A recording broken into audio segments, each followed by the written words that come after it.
None of us like it when home feels chaotic. It feels stressful. Everybody's going in a different direction. Nobody's happy. That's not very lovely, and it's not what we want to see in our homes. So here are 5 things you can start doing today to take your home from chaotic to lovely. Hey friends, I'm Heidi with Heavenly Minded Home, and welcome to today's video. Now, I have a very chaotic home if left to its own devices, right? There's a lot of us here.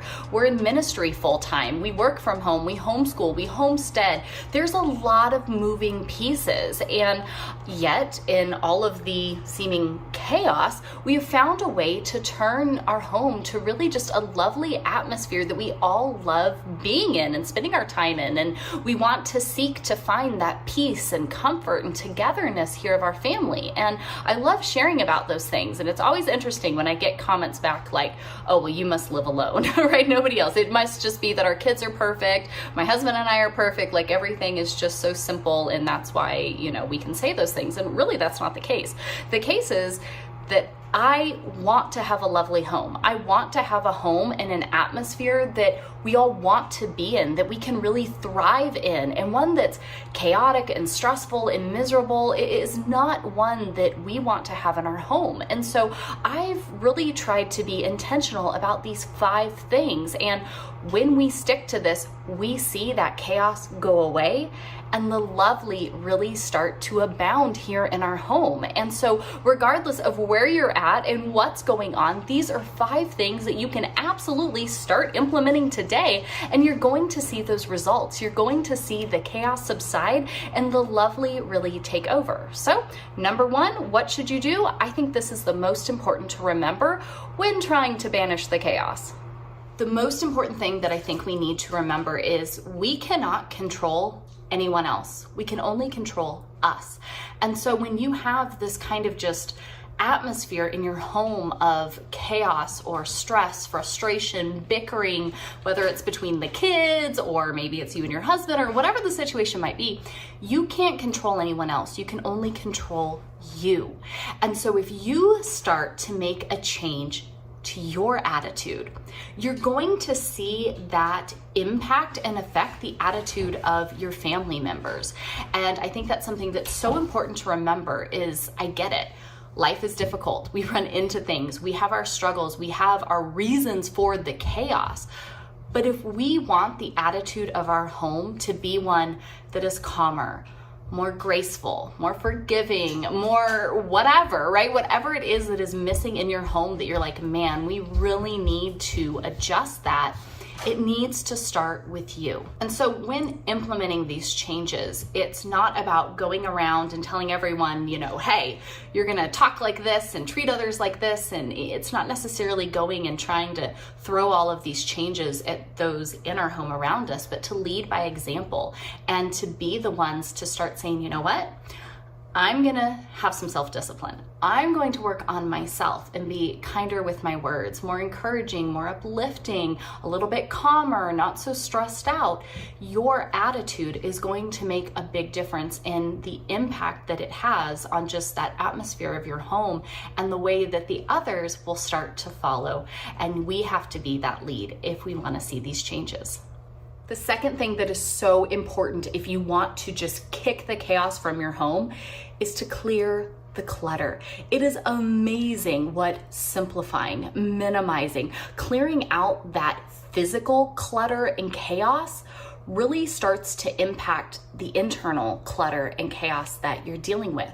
I know for me, total ADHD mom over here. I have kiddos, ADHD. We're very much affected by what's around us, right? Why do you think when you walk into a luxurious hotel or you see these beautiful homes or something on TV, it just, it looks so relaxing and just so beautiful. And you think about how it would just be so calm to just live in a place like that. It's amazing the impact the physical has on us. And so when you're looking at your home and going, this is not the atmosphere I want to have. I want us to come together. I want it to be peaceful. I want it to be, not overwhelming, right? I want to see these changes in our home. Minimizing, simplifying, getting rid of the excess is going to be a huge key piece in that. And I know that's not necessarily something that can just happen today, but if you'd like some resources and some things to help you out through that process, I'll be sure to leave some links down below that I personally use all the time and implement to make this change in our home. And I know it can be a blessing to others as well. So that link's down in the description. Now, the third point, and arguably one of the most important ones here on the list that is so important for us to remember, again, holding that mirror up and looking at ourselves first, and then, our children, our family, is to lessen the amount of influence. This one is so huge. It is so important. And it's something that we're going to have to do continuously, right? Over and over. You don't just do it once and done. You have to continue doing this.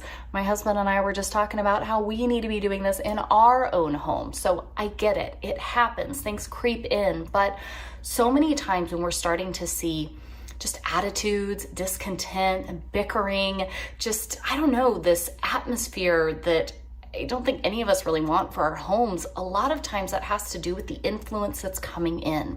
Now, that can be the TV that everybody's watching, the music that people are listening to, the games people are playing, the people that we're hanging out with, those that we're letting influence us, because we're all being influenced by something, right? When we start to look at that, the activities we're partaking in, the things we're prioritizing, a really easy way is to be able to look at where you're spending the most of your time and the most of your money. Those are the things that, whether you've realized it or not, are the influences that you're prioritizing. And so when we look at that, we need to take a really honest kind of evaluation and say, are these the types of influences that we should be having? Is this the amount of influence that we should be having? And to look at those and say, you know what, maybe it's time to scale back.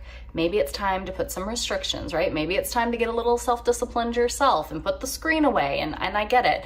Detoxing from screen time can be really difficult. I will leave a video. I think I have a couple videos down below of things that our family does to try to help us through that.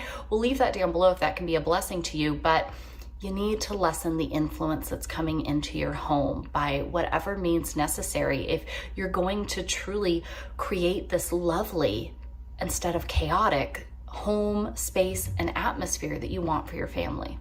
All right, now I'm not just saying strip everything away from everyone and end of story. No, we got to keep going here. That leads us to step number 4 if you want to start making this impact here today, is as we remove those influences, we remove those just things that are pulling us apart, pulling us in different directions, causing bickering, causing attitudes, causing discontent, whatever it may be, we need to add in more time together.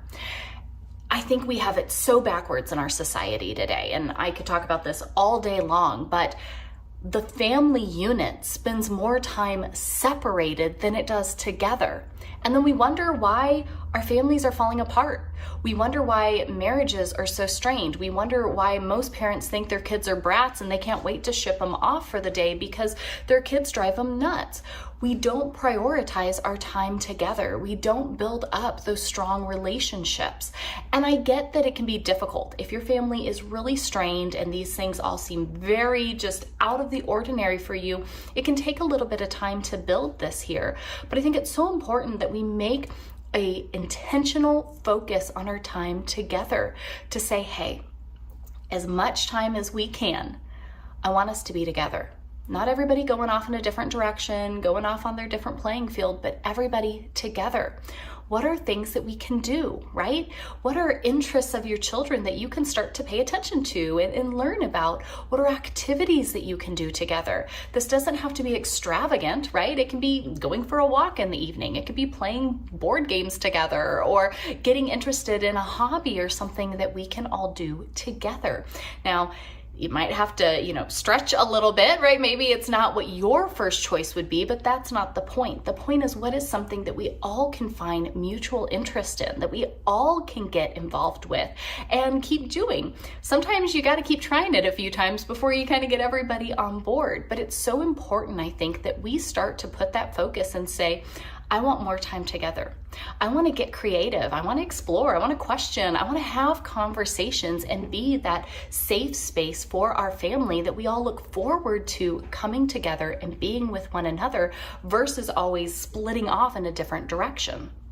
Now, don't get overwhelmed by that fourth point, because I'm telling you, there's so many simple ways that we can start to weave in the lovely when we start applying these tactics and really just nurturing our home and those within it.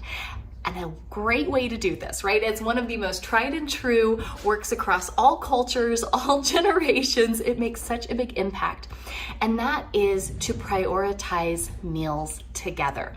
I'm telling you, it really does make a difference.